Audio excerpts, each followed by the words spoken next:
friends, welcome back to my channel. Today I am going to show you how to make saffron rice in a rice cooker. The procedure is pretty simple and the ingredients are also very minimalistic. So let's look into the list now. To prepare saffron rice, the first ingredient we need is rice, and today I am using basmati rice, 3 cups, which I've washed thoroughly and then drain the water from it. And the next most important ingredient is of course saffron, and what I have done is I've crushed the saffrons and then soaked it in hot milk so that the color and the flavor of the saffron comes out well.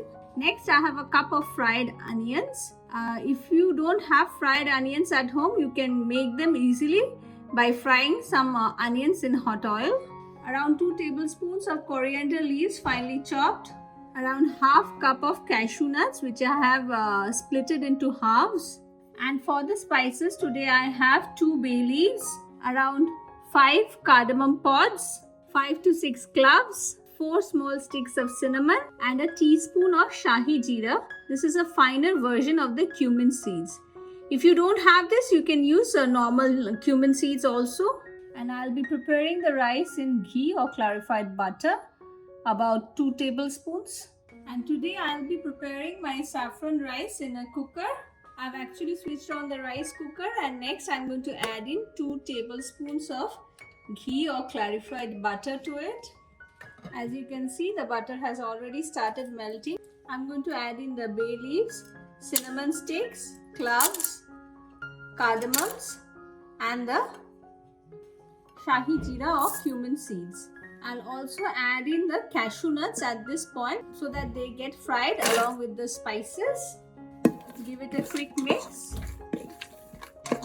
and we'll cover it and let it cook for 2 minutes. It's been 2 minutes and you can see that the cashews have started turning brown and the spices have also started releasing its aroma.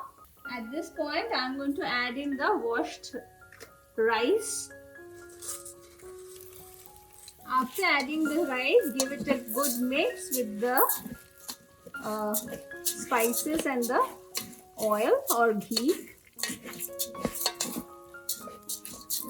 And we'll again cover it and cook for another 2 minutes till the rice turns a bit whitish in color.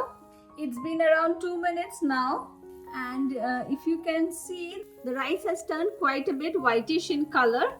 For 3 cups of rice, we need exactly 6 cups of water, which I have already measured it. And I'll add in the extra 1/4 or half cup of water, which I feel is very much necessary to cook a perfect rice in a rice cooker. And next, I'm going to add in salt as per taste. I'm adding around 2 teaspoons. Give it a nice mix. And I'll cook the rice till it is almost 90% done. My rice is about 90% cooked. There is a little bit of moisture in it. I'm going to switch off my rice cooker at this moment and add in the fried onions. Next, I'll add in the chopped coriander leaves. And finally, the saffron.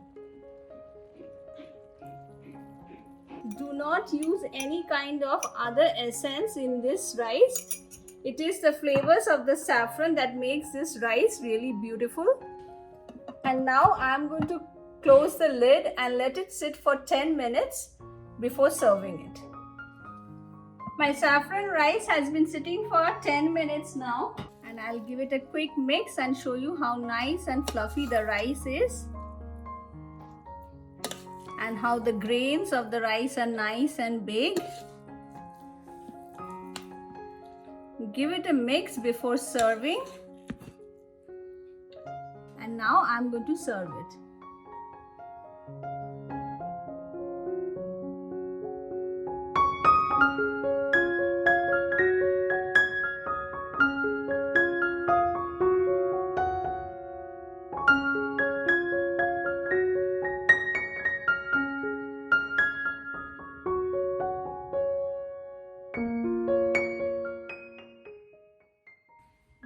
saffron rice is ready, and trust me, it not only looks delicious but it tastes equally good. And this is best served with some rich chicken or mutton gravies. And if you want to prepare saffron rice in a pot, I have a recipe of it which you can click in the above link, or I'll add one in the description box below. Stay tuned for more such interesting recipes, and don't forget to hit the like and subscribe button. Thank you for watching.